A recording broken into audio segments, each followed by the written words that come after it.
So, good day po sa inyong lahat. Welcome na naman sa another episode ng ating vlog, na kung saan ang topic po natin for today ay tungkol sa mga unang gagawin pagdating ng RTL po dyan sa inyong farm.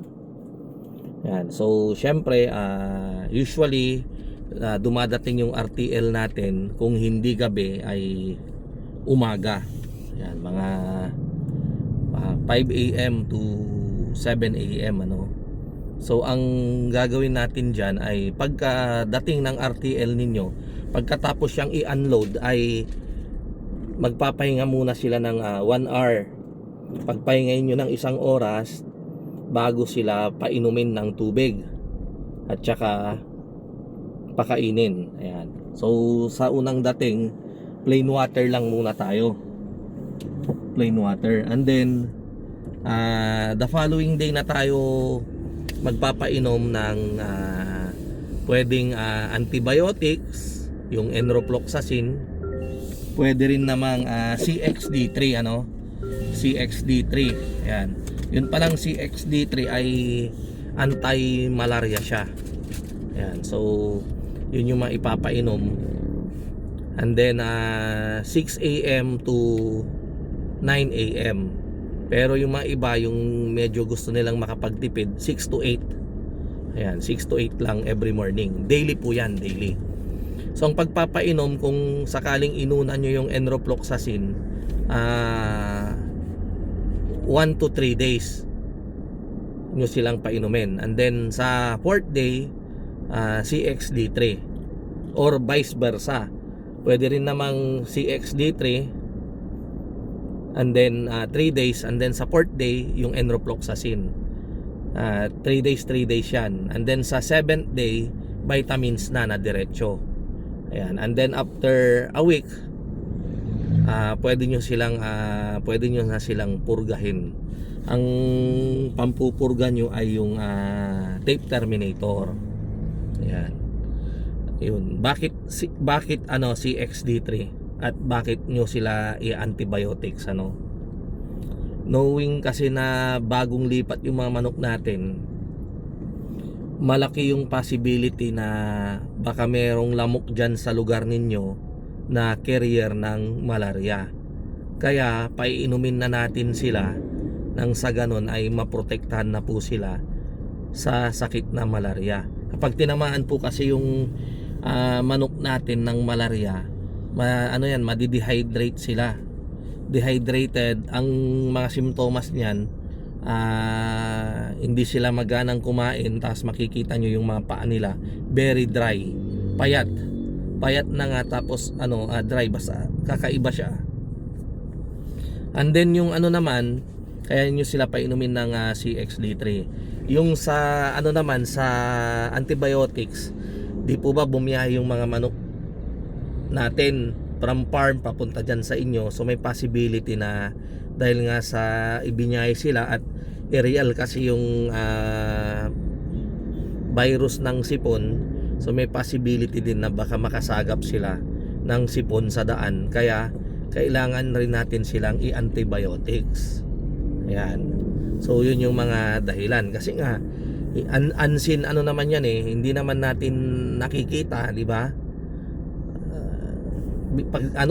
Malalaman na lang natin kapag may sipon na yung mga manok natin, kapag tumutulo na yung ilong, kaya yung mata basa na, ganyan. So kaya tayo mag-antibiotics. And then after nung CXD3 at antibiotics, vitamins ang isusunod natin from 6 to 9 AM. Yan, ganun po ulit. Kung gusto nyo magtipid, 6 to 8 para 2 hours lang silang may vitamins, kasi nga po araw-araw nga naman yung pagpapainom ng mga yan na vitamins sa kanila. So anong vitamins yung pwede nyong ipainom? Multiple vitamins with electrolytes. Pwede yung nabibili sa Shopee, yung Vitamin Pro at saka yung Egg 1000. Ngayon, may mga iba nagtatanong, ano daw ba yung mabisa, yung Vitamin Pro or yung Egg 1000? Base na rin sa experience ng mga subscriber natin, kung saan po kayo hiyang. Halimbawa, kapag nagpapainom kayo ng Vitamin Pro, Tapos biglang mag-ship naman kayo ng after a week sa egg 1000, kung saan yung may itlog, magaganda yung manok ninyo, edi doon po tayo. Yan, minsan kasi meron yung hiyang lang nila yung Bitmin Pro, minsan naman mas hiyang nila yung egg 1000. Yan. Pero yung iba naman salitan, interval 1 week, 1 week na Bitmin Pro, 1 week na egg 1000. So ganun po yung mga diskarte diyan. Ayan. And then yung mga nahuhulog yung mga balahibo, nalalagas. So normal lang po 'yan. May mga nagtatanong po kasi na bakit daw kung normal lang daw ba yung nahuhulog yung balahibo. Normal lang po 'yan kasi nagpapalit ng balahibo na yung mga RTL ninyo, lalo na kapag malapit na silang mangitlog. Ayan. And then kailan ba sila mangingitlog? Ito, kapag kondisyon yung mga RTL natin, in 2 weeks time mangingitlog na sila. May mag-uumpisa ng paisa-isa. Take note po, paisa-isa, hindi yung after 2 weeks biglang mangingitlog yan ng maramihan. Kasi yung mga newbies, ang akala nila after 2 weeks bigla ang mangingitlog. Hindi po ganun yon. Paisa-isa lang po muna silang mangingitlog. Yan, hanggang sa parami ng parami. Yan. And then lalo na kapag sila ay napailawan na. Yan. Ang kanilang pagpapailaw ay mag-uumpisa kapag sila ay pag natapos yung kanilang edad na 22 weeks. So ibig sabihin po, ang pag-compute kasi ng edad ng manok ay hindi taon. Hindi kagaya ng tao na sa atin taon-taon. Tumatanda tayo ng 1 year. Sila weekly, by weeks yung kanilang edad. So week 22, pag sinabing week 22, andun sila sa sa weeks na 22 So day 1, day 2, day 3, day 4, 5, 6, and then yung day 7 nila sa week 22, yun yung considered na 22 weeks na sila. And then after ng day 7 ng kanilang 22 weeks, magiging day 1 ng 23 weeks. So sa day 1 ng 23 weeks, doon natin sila unang pailawan. Pa 30 minutes lang sa gabi. Ayan. So pag dumidilim ng 6 PM, isindi nyo ng 6 PM to 6:30. Papatay nyo na ng 6:30 yan. Pero mas maganda quarter to 6, isindi nyo na para hindi muna dumilim. Kasi yung iba, inaantay munang dumilim tapos isisindi yung ilaw. So ang nangyayari, minsan nagugulat yung manok. So dapat bago dumilim, isindi nyo na. Ayan. Para pagdating ng dilim, pagkagat ng dilim sa eksaktong alas 6, merong extension na 30 minutes hanggang 6:30 yung kanilang ilaw. Ayan. And then after a week, 24 weeks, another dagdag 30 minutes. So yung 30 minutes magiging 1 hour na. So magiging 7 nyo napapatayin. After a week, 7:30 nyo napapatayin. 8:30 hanggang 9 PM. Yan. Yung iba, kapag gusto nilang maghabol, like halimbawa hindi nila gaanong naubos yung pagkain nila, ganyan, pwede silang mag-extend ng 10 PM hanggang 10 PM. Ginagawa ko rin yan. Ayan, 10 PM nang sa ganun may ilaw pa, maubos pa nila yung kanilang pagkain sa kanilang pakainan. Ayan, and then yung tubig nandun din, siya, yung pwedeng patak-patak pa rin or pwedeng patayin ninyo, kasi yung pondo naman nun hanggang kinaumagahan na ipla-flush nyo naman na.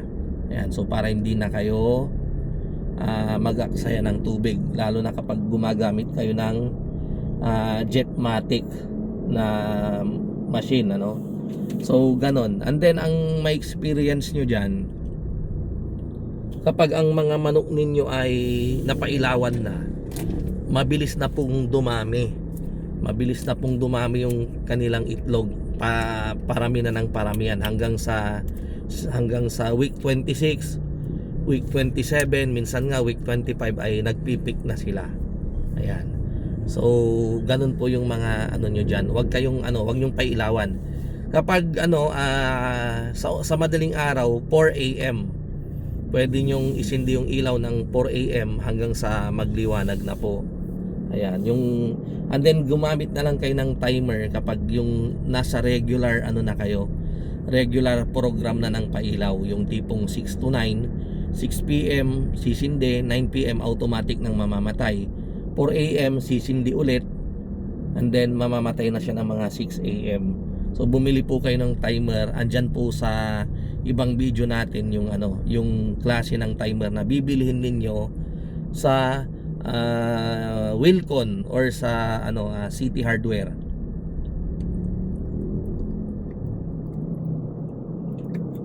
Ayan, minom po ako ng tubig, pasensya na kayo dahil tayo ay nagda-drive papunta tayo ng farm. Ayan, so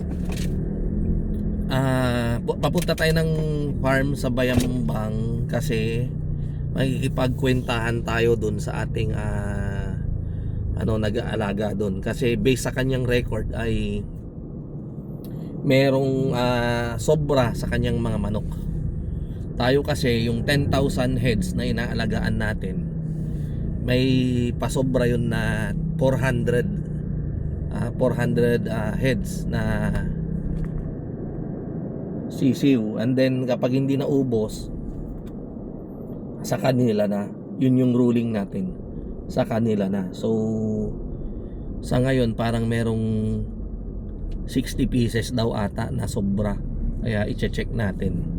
Ayan, i-check natin, and then babayaran natin sa kanila na yun. Pero bibilihin ko, babayaran ko lang yung bakit ko ginagawa yon? Para yung mga taga-alaga ng manok natin ay pagbubutihin nila. Ayan, kapag may mga incentive, masisipag yung mga kasamahan natin. Ayan, kapag may mga ganyang incentive, may mga bonuses, di ba? Ayan, so matutuwa yun kapag talagang napatunayan namin na may sobra nga dun sa manok niya.